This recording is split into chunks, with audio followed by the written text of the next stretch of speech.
할렐루야. 오늘 누가복음 23장 39절과 43절의 말씀을 가지고 한편 강도라는 제목으로 주신 생명의 양식을 나누도록 하겠습니다. 23장 41절 말씀 한 절을 봉독합니다. 우리는 우리의 행한 일에 상당한 보응을 받는 것이니 이에 당연하거니와 이 사람의 행한 것은 옳지 않은 것이 없느니라고. 아멘.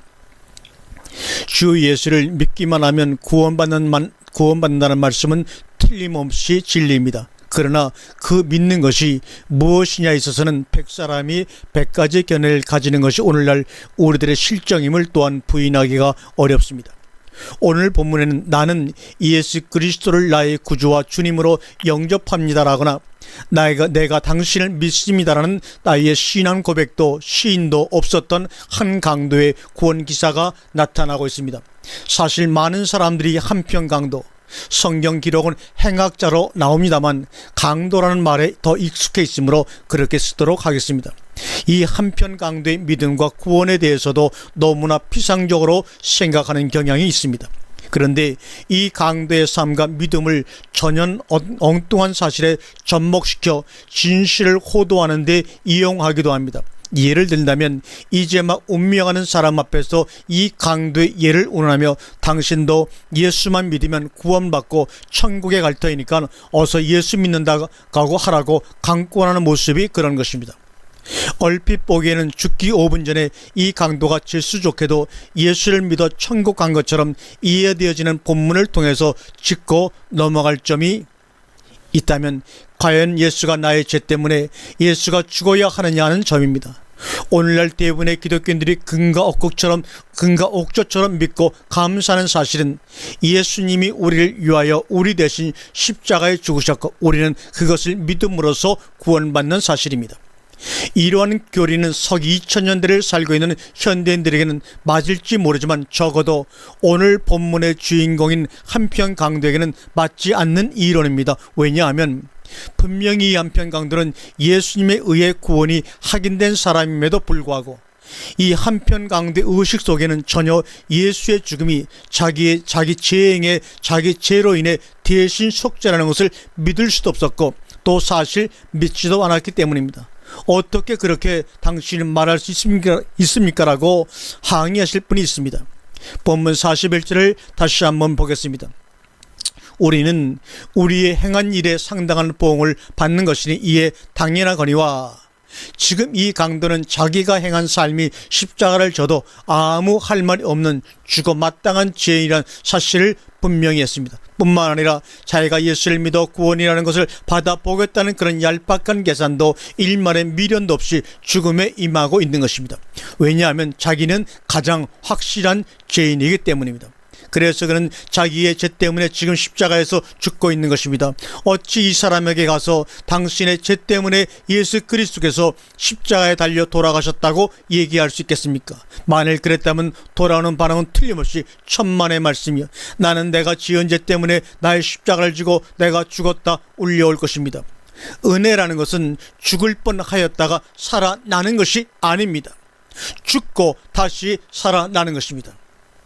은혜라고 하는 것은 죽을 뻔하였다가 살아나는 것이 아닙니다. 죽고 다시 살아나는 것입니다. 반드시 그렇습니다.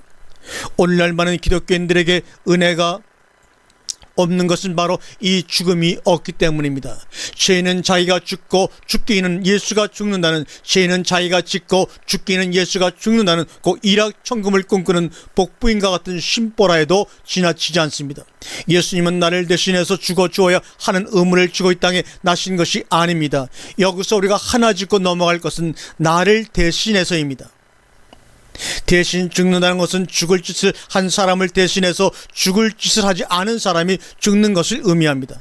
그렇다면 두 가지의 문제가 대두가 됩니다. 그 하나는 예수가 나를 대신해서 죽었다고 했으므로 과연 내가 죽을 만한 죄를 지은 오늘 본문의 강도 같은 인간인가 하는 것이고, 또 하나는 그러면 예수는 죽을 짓을 하지 않은, 즉 자기 죄로는 사형에 합당한 죄인이 아닌가 하는 죄입니다. 두 번째 질문은 간단히 해결할 수가 있습니다. 우리가 성경의 기록을 믿는다면 적어도 예수는 그 당시 집권 세력의 대표인 헤롯과 빌라도에 의하여 죽을 만한 잘못을 한 일이 없다는 사실을 밝혀놓고 있기 때문입니다. 그러나 첫 번째 질문, 내가 과연 죽을 만한 죄를 지은 인간인가? 대한 해답은 그리 간단하지 않습니다. 왜냐하면 나 역시 오늘 본문의 강도나 그 앞에 나오는 살인과 밀란으로 인하여 붙잡혀 왔다가 예수 대신 살아나오는 바라바와 같은 범죄는 저지른 것이 없기 때문입니다. 이 말에 대하여 우리 조상 아담과 하와의 원죄론을 들고 나오지 않기를 바랍니다. 왜냐하면 그것은 그들의 범죄였지 우리는 그들의 선악과를 따서 먹으며 즐길 때 그 근처에도 없었던 사람들인데 그 죄를 뒤집어 쓰기는 억울하기 때문입니다. 뿐만 아니라 설사 그것이 옳다 하더라도 그 주장의 맹점은 여전히 자기는 잘못한 것이 없는데 조상 탓으로 억울하게 죽을 뻔했는데 예수가 나 대신 죽은 것이 되기 때문입니다. 그렇다면 예수는 나를 대신해서 죽은 것이 아닙니다. 왜냐하면 나는 오늘 본문의 강도처럼 죽는 것이 당연하고도 당연한 죄인이 아니기 때문입니다. 여기에 문제가 있습니다. 살인이나 밀란 같은 죽을 죄를 지은 적이 없는 내가 왜 죽어야 합니까? 입술로는 100번 나는 죄인입니다라고 하더라도 사실 그 속에서는 천만의 말씀이 도사리고 있는 것이 우리들 아닙니까? 이렇게 말하는 근거가 무엇이냐고 또 물으시겠죠. 그 근거란 이런 것입니다. 우리들의 의식 속에, 우리들의 믿음 속에 나는 예수를 믿었으므로 구원을 받는다는 생각을 가지고 있다는 점입니다. 예수를 믿는 것이 우리에게는 구원의 보증수표요, 예수님에게는 그 보증수표를 결제해 주어야 하는 의무입니다. 자기가 죄를 지었으면 자기가 오늘 본문의 강도처럼 죽을 일이지 왜 애꿎은 예수가 내 대신 죽어야 합니까? 그러고도 속이 편하십니까? 멀쩡한 살인 강도는 살아서 세상을 할보하고 아무 죄도 없는 사람이 무고히 죽어야 하는 것이 하나님의 의라면 그런 하나님은 죽어도 못 믿겠다는 자존심도 우리는 없는 사람들입니까?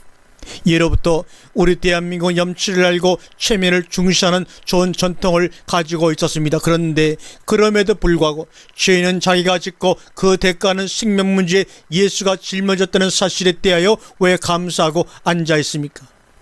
오히려 내가 참으로 죽어 마땅한 죄인이라면 떳떳이 다른 사람 탓하지 않고 탓하지 말고 죽는 것 지극히 당연한 상식이요 원리요 도리 아니겠습니까?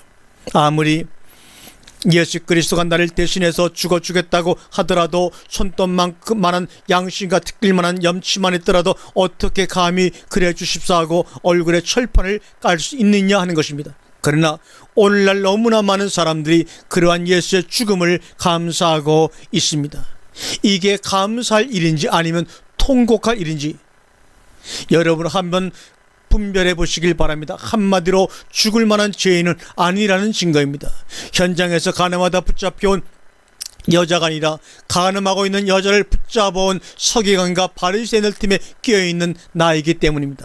그래서 가늠하지 않았으므로 강도짓하지 않았으므로 불이 토색하지 않았으므로 결과적으로 저 세인이나 죄인들과 같이 아니함으로 감사 기도하고 있는 것입니다. 나 자신이 죽을 만한 죄인이 아닌데 어떻게 예수가 나를 대신해서 죽을 수 있습니까? 논리의 모순입니다. 분명히 어느 한 것이 잘못되어 있습니다. 어느 한 것이 거짓입니다. 오늘 본문의 강도에게 있어서 은혜는 자기는 구원받을 이유도 가치도 아무런 의미도 없는 자기 삶에 대한 보응을 스스로 거두고 있는 점입니다. 죄의 싹은 사망이라는 말씀에 자기가 심은 대로 거두고 있는 것입니다. 죄를 심었으면 죽어야 합니다. 예수가 대신 죽는 것도 아니고 그렇다고 나 혼자 죽는 것도 아닙니다. 하나님의 사랑은 바로 이것입니다. 죄는 나 혼자 지었는데 죽음은 예수님이 함께 하신다는 점입니다. 오늘 본문의 강도를 보십시오. 그는 자기 죄 때문에 죽습니다만 아무 죄 없는 예수님께서 그의 곁에서 그와 함께 죽는 모습, 이것이 바로 나의 죽음과 연합고 세례의 모형입니다. 죽음의 연합 없이는 부활의 연합도 없습니다. 즉 나의 부활은 없고 예수께서 나 대신 부활하신다는 말씀 앞에는 별로 좋아하지 않을 것입니다. 왜 죽음만 대신이어야 합니까? 그렇다면 부활도 대신일 것입니다. 그리스도와 연합하여 부활하고 싶으십니까? 먼저 그와 연합하여 죽어야 할 것입니다. 죽어야 할 이유도 없는 내가 설사 죽어야 할 일이 있다 하더라도 예수 그리스도의 대속으로 말미암아 편하게 천국 갈 수 있는 길을 내버려 두고 이 재밌는 세상을 하직하기에는 내 나이가 너무 젊지 않습니까? 이런 생각을 가지고 있으십니까? 하나님과 세상을 위하여 할 일이 너무 많지 않습니까? 자식이라도 키워놓고 가야 되지 않겠습니까? 나의 죽음만으로 버려두지 않으시려고 예수께서 나와 함께 죽으십니다. 왜냐하면 우리에겐 부활의 능이 없기 때문입니다. 그러므로 내가 죽고 그리스도 예수로 부활케 하시려고 부활이요 생명이신 당신이 나와 함께 십자가에 죽으시는 것입니다. 이론이 아니고 교리가 아니고 실제적 죽음이요 현실적 삶입니다. 죄싹인 사망을 지나서 그리스도 예수 안에 있는 영생입니다. 그래서 사도 바울이 고백한 대로 내가 그리스도와 함께 십자가에 못 박혔나니 그런즉 이제는 내가 산 것이 아니요 오직 내 안에 그리스도께서 사신 것이라 는 말씀이 나에게 이루어지게 됩니다. 본문의 강도야말로 가장 확실한 죄인이었으며 그러므로 구원이나 죄사함에 대한 턱걸만큼의 기대나 미련이 없었습니다. 소위 말하는 마음을 내려놓고 마음을 비운 것입니다. 이런 사람에게만 구원이 은혜요 선물입니다. 그렇지 않으면 구원이라는 것은 모두 자기가 믿은 것에 대한 대가나 보상에 불과한 것입니다. 대가나 보상은 요구할 권리가 있습니다. 마치 본문의 또 다른 강도처럼 내가 그리스도 아니냐 너와 우리를 구원하라고 요구하게 되고 그것이 이루어지지 않으면 자기들의 행위를 증거로 내세우며 예수 그리스도께 왜 우리를 구원해 주지 않느냐고 항의를 하게 될 것입니다. 그러나 본문의 강도는 예수님께 대하여 자기를 구원하라고 요구하지 않습니다. 그 정도의 철면피는 아니기 때문이죠. 다만 42절에 예수여 당신의 나라에 임하실 때 나를 생각하소서라고 청합니다. 나를 생각하소서, 분명히 나를 구원하소서 하는 뉘앙스가 다르지 않습니까? 왜냐하면 구원받지 못하더라도 그리스도의 기억 속에서나마 살아 있을 수 있다면 하는 소망이 그 속에 포함되어 있기 때문입니다. 구원받지 못하더라도 그리스도의 생각 속에 내가 있고 또한 상대방이 나를 기억해 주기를 바라는 사람이 어찌 그를 생각하지 않을 수 있을 것인가를 유추해 볼 때 틀림없이 그 강도도 그리스도를 그의 생각 속에 간직하고 있을 터인데 신기한 것은 그것이 곧 구원이라는 점입니다. 버렸다고 생각했는데 여전히 살아서 숨쉬는 이 생명, 이 신비 어찌하여 그렇습니까? 하나님 말씀이기 때문에 그렇습니다. 즉 자기 목숨을 보존하고자 하는 자는 잃을 것이요 잃는 자는 살리라는 말씀처럼 말입니다. 우리는 신앙생활을 목숨을 보존하고자 해서 하는가 아니면 목숨을 버리고자 해서 함인가? 예수의 십자가와 구원받은 한편의 강구의 십자가는 지금 어디에 있는가?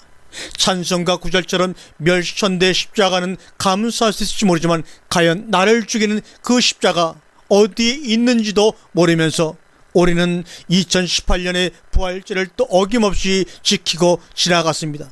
이 한편의 강도는 오늘날 신자들을 향하여 무엇라고 말하고 있을 것인가? 우리 한번 곰곰이 묵상하는 시간 되기를 주님의 이름으로 간절히 권면합니다. 아멘.